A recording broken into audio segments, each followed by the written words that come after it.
Hey everyone! In this video, I'm going to show you how to make your Google form accessible to anyone without requiring sign in.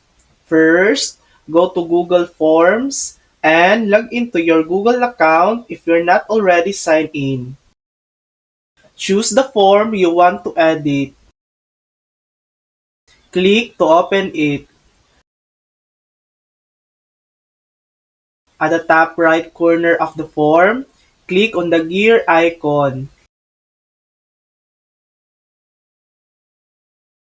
In the Settings menu, click on the Responses tab. Look for the option that says Restrict to users in and its trusted organizations and check this option. When this option is disabled, anyone with the form link can respond. No sign-in required. To confirm, open the form in an incognito window or a browser where you're not signed in.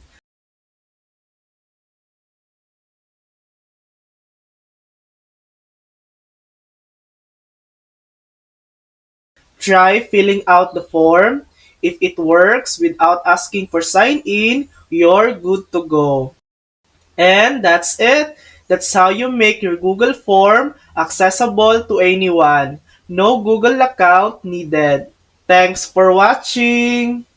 If this video helped you, please like and subscribe for more helpful tutorials.